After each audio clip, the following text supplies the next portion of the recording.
Infinitive passive के third और last part में आज आपका स्वागत है। आज हम लास्ट के जो थोड़ी सी ट्रांसफॉर्मेशन है एक्टिव और पैसिव की, आज वो करेंगे। उन्हीं में सबसे पहला जो आज हम करने जा रहे हैं वो है टू इंफिनिटिव वाले सेंटेंसेस। अब आप कहेंगे ये टू इंफिनिटिव है क्या? टू इंफिनिटिव क्या है?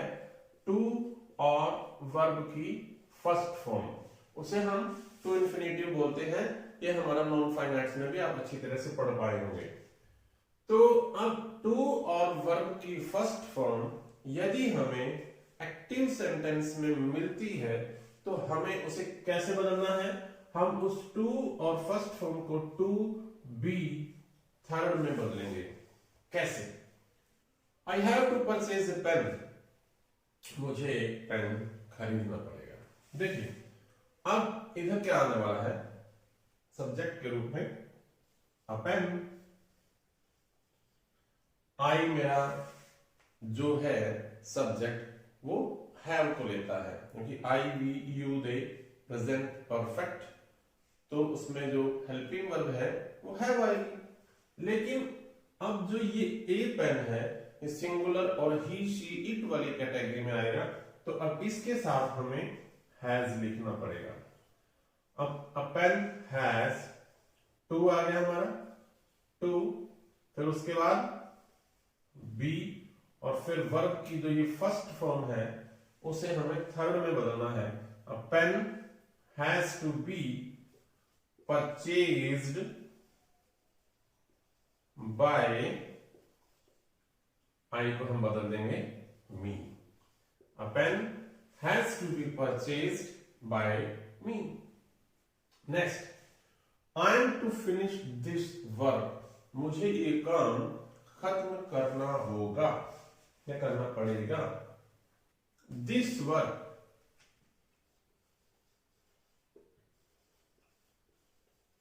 This work. देखिए आई के साथ क्या है?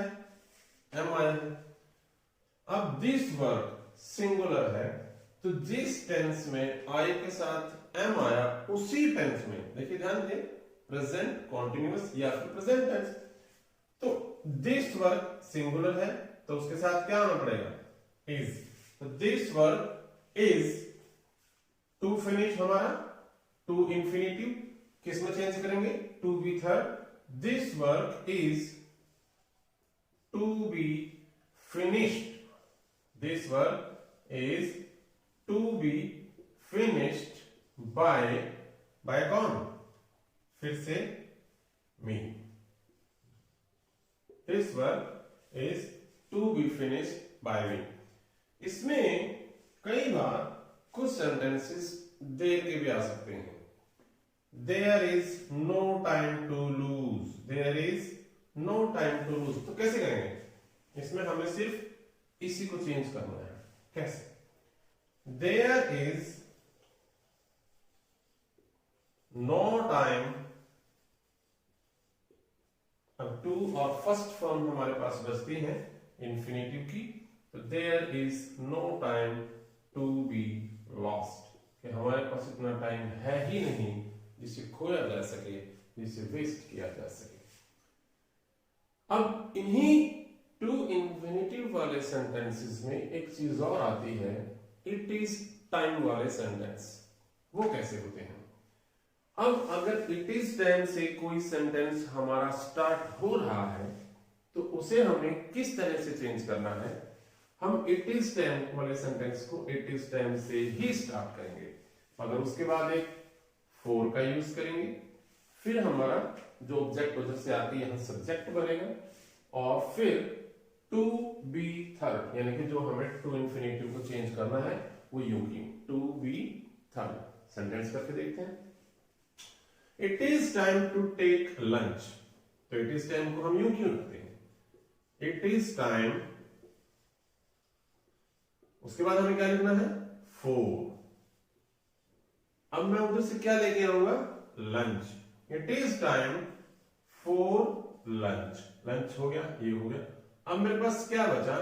टू इंफिनिटिव बचा, टू टेक, तो क्या करूंगा?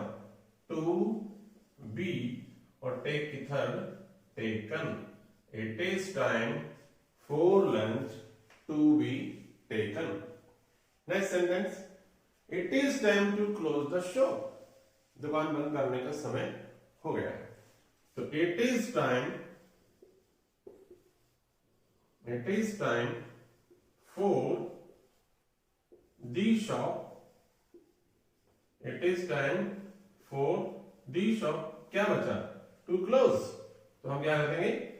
To be closed. तो ये थे हमारे टू इंफिनिटिव वाले सेंटेंसेस कि इन्हें किस तरह से बदलना है. अब हम नेक्स्ट देखते हैं. Prepositional verbs. अब ये प्रेपोजिशनल वर्ब्स क्या हैं?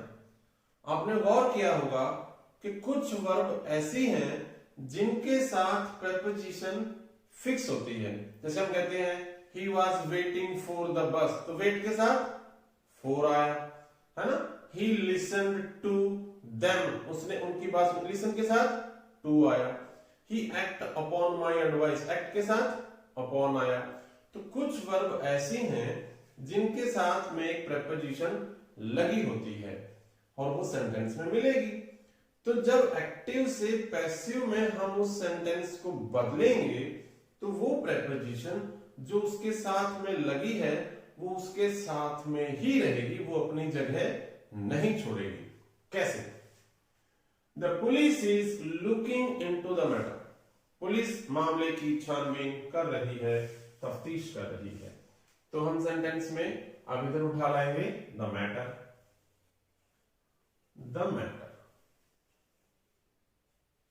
अब इज़-एम-आर वाला सेंटेंस है, प्रेजेंट कॉन्टिन्यूअस है, तो पुलिस के साथ ही है तो मैटर भी तो सिंगुलर ही है.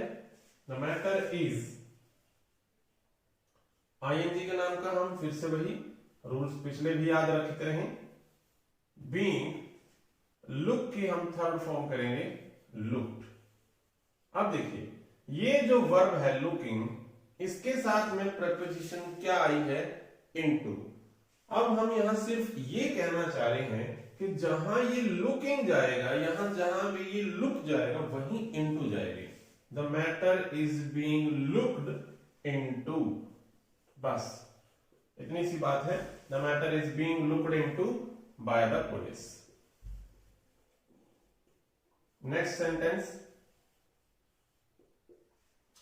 दे लाफ्ड एट द बेगर. उन्होंने भिखारी का मजाक उड़ाया या वो भिखारी का मजाक उड़ाते थे. The beggar.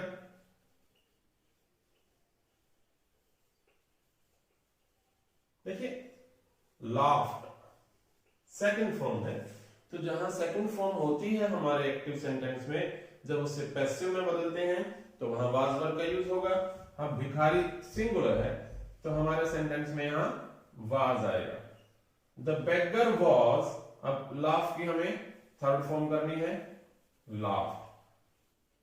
तो जो बात मेन है वो ये है कि लाफ के साथ प्रेपोजिशन एट है और जहां लाफ जाएगा वहीं एट जाएगा. The beggar was laughed at by. They को हम बदल देंगे देम. एक छोटी सी बात तो ये थी. अब अभी तक हमने जितने भी सेंटेंसेस किए उन सभी में हम प्रेपोजिशन बाय का यूज कर रहे हैं, लेकिन कुछ जगहें ऐसी भी हैं जहां पर बाय प्रेपोजिशन की जगह कुछ दूसरी प्रेपोजिशंस का इस्तेमाल किया जाता है. वो प्रेपोजिशन कौन सी हैं और मोस्ट फ्रीक्वेंट जो बार बार पूछी जाती हैं, हम उनको एक बार नजर रखेंगे उन पर. तो सबसे पहला सेंटेंस देखते हैं. आई नो जालिम सिंह. मैं जालिम सिंह को जानता हूं. देखिए अब मैं अगर इसको एक्टिव से पैसिव में करूं तो जालिम सिंह कितने हैं? जालिम सिंह एक आदमी है और वैसे भी वर्ब प्रेजेंट में है, तो इज़-एम-आर के हिसाब से जालिम सिंह एक हो गया. जालिम सिंह इज और नो को मैं कर दूंगा थर्ड फॉर्म नोन. अब बात यहां आती है क्या कि जालिम सिंह इज नोन बाय मी कभी नहीं होगा. Zalim Singh is known to होगा. Zalim Singh is known to me और आई को हम बदल देंगे मी में. तो नो के साथ क्या आएगा? टू प्रेपोजिशन आती है। इसी तरह से नेक्स्ट है दिस जग कंटेन्ड मिल्क, इस जग में दूध था। तो मिल्क, हम मिल्क को लेकर आते हैं, मिल्क कंटेन्ड सेकंड फॉर्म है, जहां सेकंड फॉर्म है वहां वाज वर्ब का इस्तेमाल होगा। मिल्क सिंगुलर है तो वाज आएगा। मिल्क वॉज कंटेन्ड, अब यहां फिर से हम बाय का यूज नहीं करेंगे क्योंकि कंटेन जो वर्ब है उसके साथ इन आता है। तो milk was contained in this जग, कि इस जग में दूध था भाई। अब इसके अलावा ये कुछ प्रेपोजिशंस हैं जो बार बार एग्जाम में पूछी जाती हैं। तो एस्टोनिश्ड, हम इसके साथ एट का यूज करेंगे। अमेज के साथ भी एट का यूज होगा। सरप्राइज के साथ एट का यूज होगा। शॉक के साथ एट का यूज होगा। अलार्म के साथ एट का यूज होगा। अब सेटिस्फाई, सेटिस्फाई विद यूज होगा इसके साथ। प्लीज के साथ भी विद का यूज होगा। इंटरेस्ट के साथ इन का यूज होगा। हम नो के साथ टू और कंटेन के साथ इनका पहले ही बता चुके हैं। एक एग्जांपल इनमें से भी ले लेते हैं। His failure shocked me, उसकी असफलता ने, उसकी हार ने मुझे चौंका दिया। तो अब उधर से क्या आएगा, हम मी को चेंज करेंगे आई। देखिए फिर जाते हैं हम वर्ब पे। शॉक्ड वर्ब की सेकंड फॉर्म, जहां सेकंड फॉर्म है तो वाज वर्ब का इस्तेमाल होगा। आई वॉज,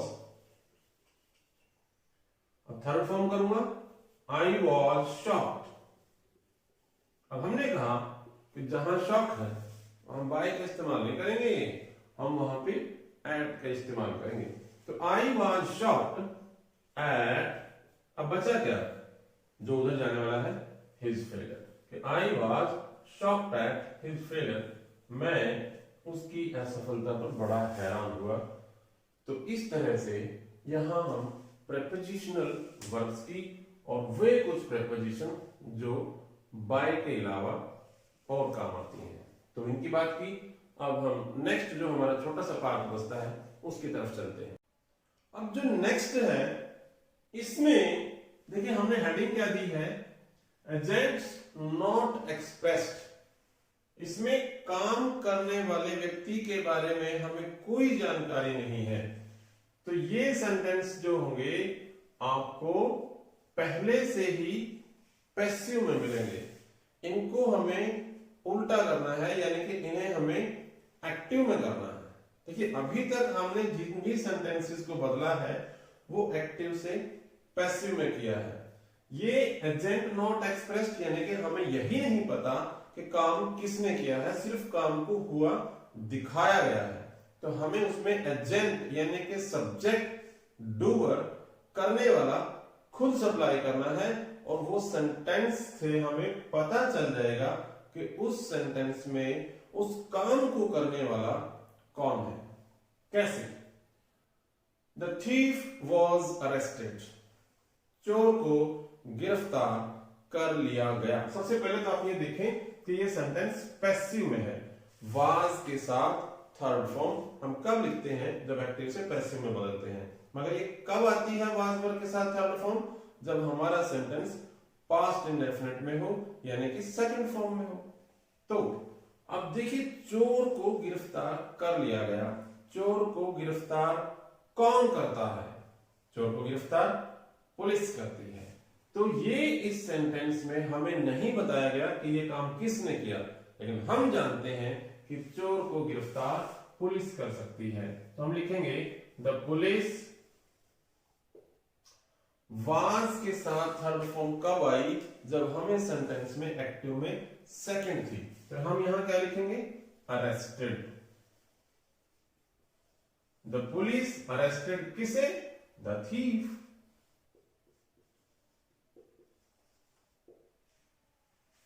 नेक्स्ट देखिए, माई पर्स वॉज स्टोलन, मेरा पर्स चोरी हो गया। देखिए अभी मैं जब कह रहा हूं कि मेरा पर्स चोरी हो गया, क्या मुझे पता है कि मेरा पर्स चोरी किसने किया? मुझे पता ही नहीं कि वो चोरी करने वाला कौन था। वो कोई चोर भी हो सकता है, या फिर किसी जो चोर नहीं था, जिसने यूं ही राह चलते चलते पहली बार वो गलती की, तो मुझे नहीं पता वो कौन था। तो इस सेंटेंस में मैं किसी ऐसे व्यक्ति को नहीं जानता जिसने वो चोरी की, तो वो कोई भी हो सकता है। तो यहां मेरा जो सब्जेक्ट होगा वो कौन होगा? समवन। समवन, कोई, किसी ने मेरा पर्स चुरा लिया। देखिए सेंटेंस पैसिव है, वाज स्टोलन। तो पैसिव में वाज वर्ब और थर्ड फॉर्म कब आएगी? जब एक्टिव में सेकंड होगी। यहां ये पैसिव है और ये active. Someone stolen, second form क्या होगी? स्टोल। समवन स्टोल क्या? My purse. Next, duty must be done. कर्तव्य निभाए जाने चाहिए, ड्यूटी पूरी की जानी चाहिए। मगर ये ड्यूटी पूरी करेगा कौन? ये कर्तव्य निभाएगा कौन? तो इस सेंटेंस को हम ब्रॉड सेंस में यूं मान के ले चलेंगे कि वन, कि मैं अपनी ड्यूटी करूंगा भाई, आप अपनी ड्यूटी करें, वो अपनी ड्यूटी करे, यानी कि हर व्यक्ति अपनी अपनी ड्यूटी पूरी करे। वन, क्योंकि सेंटेंस पैसिव में है, मस्ट के साथ बी आके फिर थर्ड फॉर्म आ रही है, यानी कि जब एक्टिव में होगा ये सेंटेंस तो मस्ट के साथ फर्स्ट फॉर्म होगी, और यहां डन है तो डन की फर्स्ट फॉर्म डू हो गई।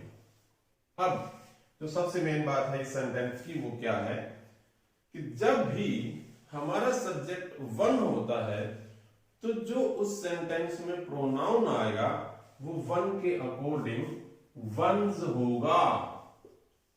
तो यानी कि one must do once duty, कि हर व्यक्ति अपनी अपनी ड्यूटी करे, हर व्यक्ति अपने अपने कर्तव्य निभाए।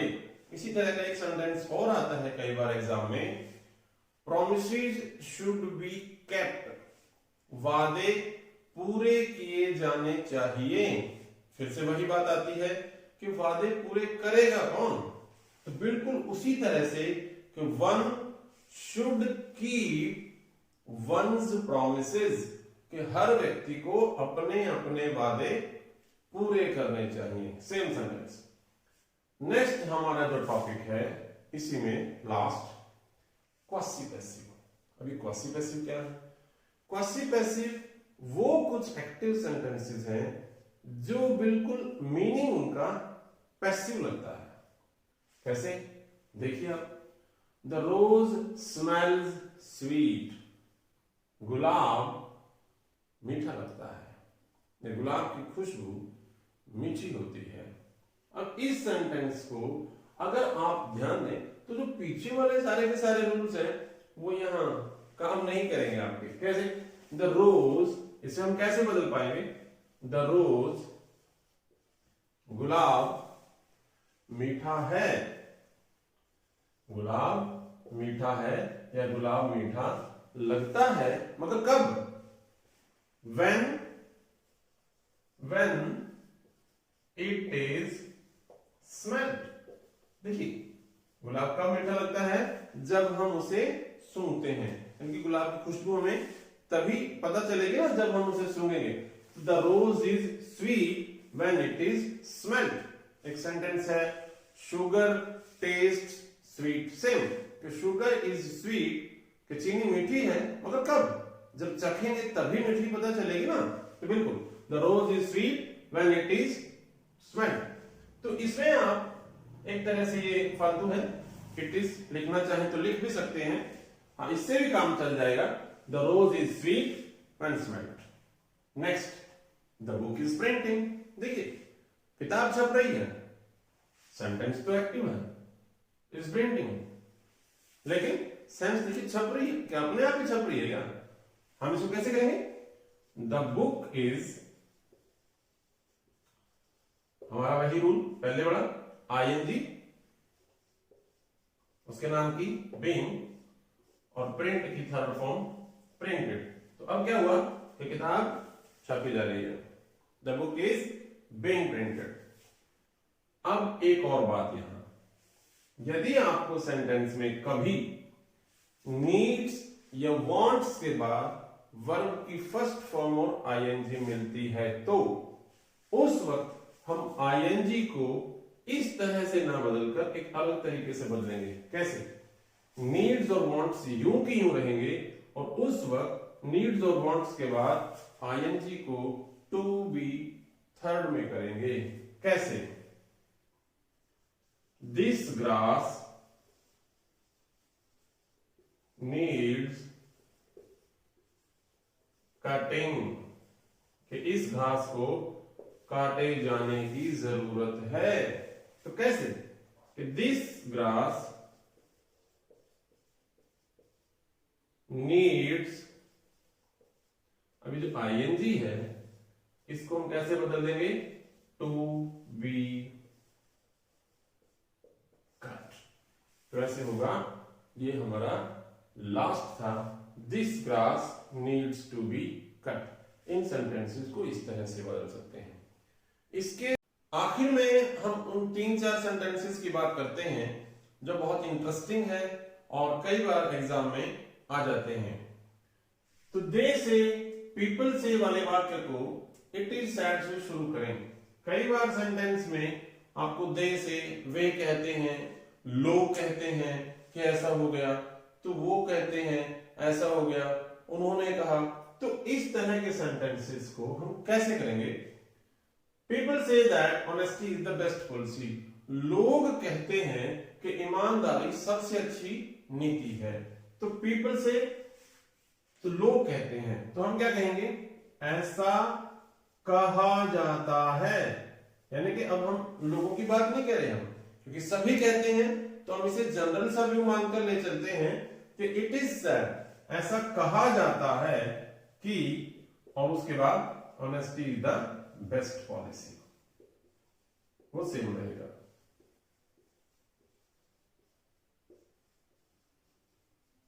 इसमें अगर दे बिलीव, वो विश्वास करते हैं, तो उसका हो जाएगा इट इज बिलीव।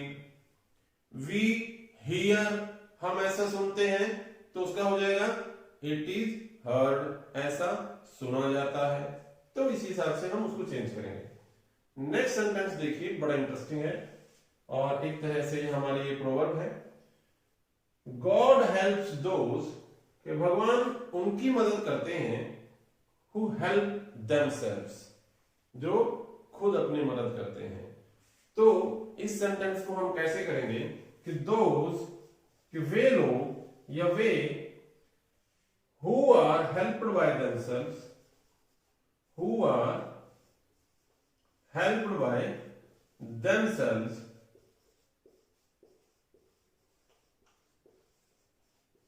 कि वे लोग जिनकी मदद खुद के द्वारा की जाती है, those who are helped by themselves are, इसके हिसाब से are helped by God. Those who are helped by themselves are helped by God. देखिए, you must endure what you can not cure, कि आपको उस चीज को सहन कर लेना चाहिए जिसे आप ठीक नहीं कर सकते, सुधार नहीं सकते। यानी कि इसका कैसे रहेगा? What can not be cured, वो जिसका कोई इलाज नहीं है, वो जिसका कोई इलाज नहीं है, उसका एक ही इलाज है कि उसे बर्दाश्त कर लिया जाए। What can not be cured must be endured. ये आमतौर पर हमारे सेंटेंसेस, सिट डाउन, बैठ जाइए, तो उसका पैसिव क्या बनता है? Be seated. Last, one can not help it, इस काम में कोई कुछ नहीं कर सकता। तो one can not help it, it can not be helped. अब जब इसमें कोई कुछ कर ही नहीं सकता तो उस कोई की हमें जरूरत भी क्या है लिखने की। It can not be helped, इसका कुछ नहीं हो सकता। तो ये था हमारा लास्ट। तो ये था हमारे वॉइस का तीसरा और आखिरी पार्ट। अब इसके बाद हम मिलेंगे अपने नए वीडियो में। तब तक के लिए have a good day, good bye.